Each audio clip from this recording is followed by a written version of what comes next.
I'm not gonna lie, that is a pretty good win rate. In this video we're going to explain the Teferi, Mox and displacer kitten combo, but also try to showcase its performance with the data from tournaments. We're often using this web page, link in the description below of the video, to grab deck lists. For example, here we have Christopher Parter playing Crom and 4 wins, 1 loss and 1 draws, and we can look at his deck list. So after gathering something about almost 3,000, to be more specifically 2,957 decks entries, we have 30 decks that have included all 4 Displacer Kitten, Mox Amber and Mox Opal and Teferi. And when you calculate the average win rate for those 30 decks, you get something about 28.29. However, the result is not statistically significant, so we can't trust the win rate to be perfect, to be trustworthy. But it is showcasing a very good, potential. But we can skew it down a bit. Now we're looking at decks that are including Displacer Kitten, Mox Amber and Teferi, and excluding every other deck that doesn't include all these 3. Suddenly we're going up to 50 decks. We're decreasing a tiny bit in win rate. Well, Mox Opal will increase this combination to perform better. The result is now statistically significant because we have added more samples to it. If we're jumping and looking at Mox Opal, we have a lot more inclusions. Suddenly we have 323 decks, including all 3. The win rate is at 24.55. If we compare this to other potential combos, we have Oddnos, Fastest Oracle and Anouther Breach, the typical Grixis shell. This is what you're doing when you're playing black, blue and red. We have 791 decks, including all 3 of these cards together in the same deck, an inclusion rate of 26.8%. This actually showcases how often you're going to run into this specific combo, by the way. It is generating a 25.67 average win rate. Now the sample size here is much lower, but the win rate is a tiny bit higher. Now the reason for that is not because that this is a better combo than the Oddnos shell, or well, it has an upside. You see, when you're playing decks that are running usually these kinds of combos, you aren't the target priority. When you're sitting down with Tymna Crom, you're going to be attacked and people are gonna hold up counterspells versus the potential Oddnos or versus the potential Anouther Breach. So this means that you can kinda get left behind. But often when you're playing these very popular combos, a lot of players are entering in with it, and that means that players' skill is usually taken out of the picture. So I personally believe that there's a lot of player skill in making this combo perform good. But in short, super short, how does it actually work? Not that hard. You cast Teferi, you cast Displacer Kitten, you cast Mox Amber. This means you can flicker Teferi. Now you use Teferi's up -3 ability to return Mox Amber or Mox Opal back to your hand. You recast it, it comes into play untapped, and you will flicker Teferi again, which means you can use him again, generating infinite card draw and infinite mana. Not infinite actually, because you're going to run out of a deck eventually. But yeah, you get the picture. Lots of mana, lots of card draw, usually results in any form of crazy win. But this means that we can have overlapping combos here, because Dockside Extortionist together with things like Mox Amber and such, and Displacer Kitten, are usually pretty good.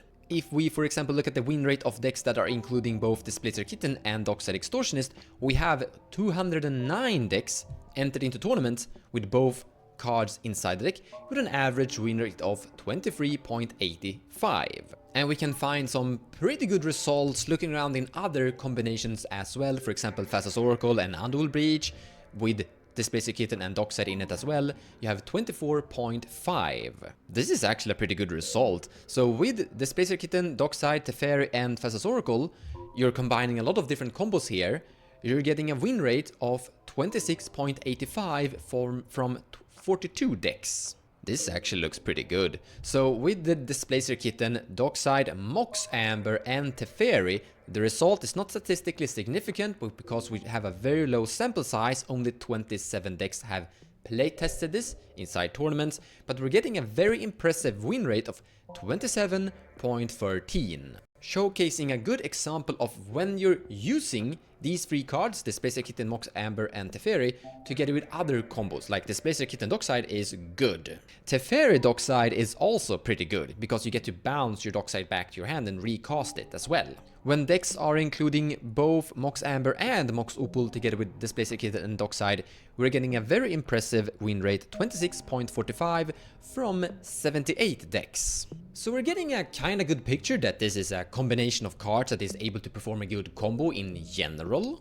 Also synergizing with other cards as well that you could have in your deck that is going to perform other combos but could work with these cards as well. But let's try to see if we can find a good commander option for this. The first one out is cEDH Weatherlight Captain. She has 108 entries into various tournaments with an average win rate of 25.27. So she's performing a tiny bit better than the average. When it comes to playing cEDH and Mox Opal together with Displacer, Kitten and Teferi, we only have 2 decks that have entered into this, so the result is not trustworthy. We can't say anything from this very extremely low sample size, and I can actually see why, because Mox Opal is kinda tricky to actually have inside your cEDH build. You have to be very heavy on artifacts, and that's not naturally something cEDH is doing. If we're looking at Mox Amber as well, we have 20 decks that have entered into this, and now we're getting a result that we still can't truly trust because 20 decks is still kinda low, but it's more trustworthy. So 26.04 with the Mox Amber, Displacer, Kitten, cEDH and Teferi. I can actually kinda agree with this because Mox Amber is not something you truly want to have usually inside cEDH because it's not helping you get your legendaries into play. It's great when you have your legendaries in play, but you rather have something that gets your legendaries into play.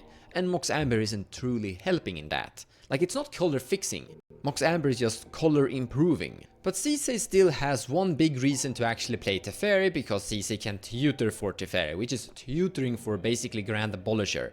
Now, as you can see here, cEDH had a total of 108 decks, and that's still identical, so Teferi is more or less an auto-include for cEDH. But there is another commander I really want to showcase, and that's Thrasius. So, Displacer, Kitten, Dockside and Thrasius is actually pretty good. If you have a very high density of low CMC cards, non-creature spells that can trigger your Displacer Kitten, then each time you basically activate Thrasius, you're flickering your Dockside.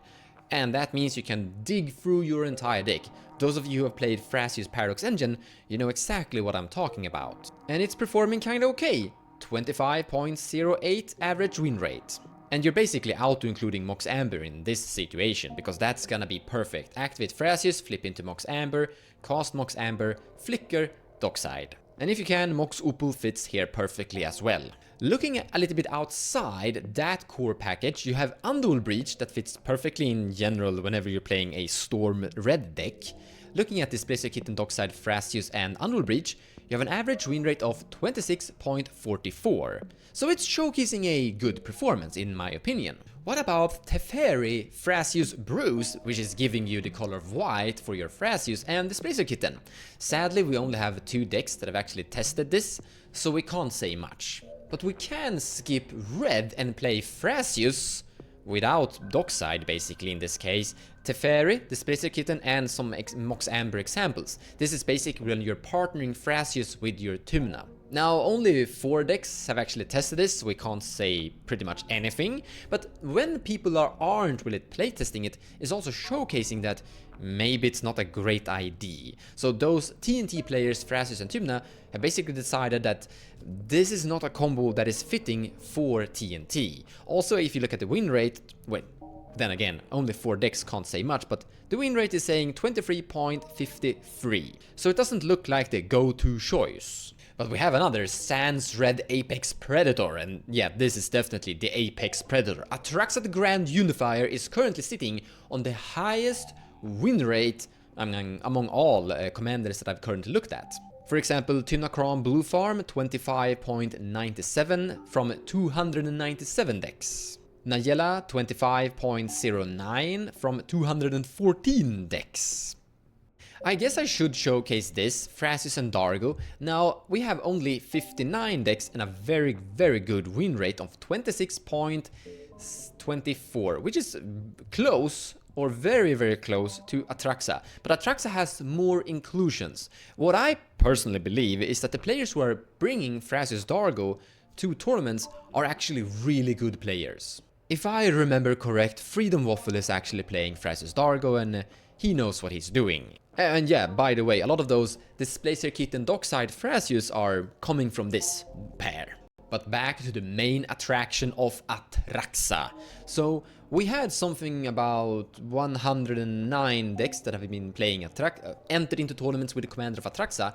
Only 85 of those have included all three Displacer Kitten, Mox Opal and Teferi. But they are sitting on an amazing average win rate of 27.73. Now, some of those decks, 5 total, have actually included Mox Amber, going more for the Teferi Mox Amber Displacer Kitten combo, but once again, like 5 decks is nothing. The big reason for that is very simple: Mox Amber and Atraxa doesn't fit that well together. It's definitely not helping you get your 7-mana commander in play. But this is definitely showcasing some amazing promise. But it's not better than this win rate right here. But I think that the verdict is basically that if you wanna use your Teferi and Displacer Kitten into a cool combo, you want to include both Mox Amber and Mox Opal. But only if you can, if the commander pair or the commander choice can utilize Mox Amber and Mox Opal, because sometimes you can't utilize Mox Opal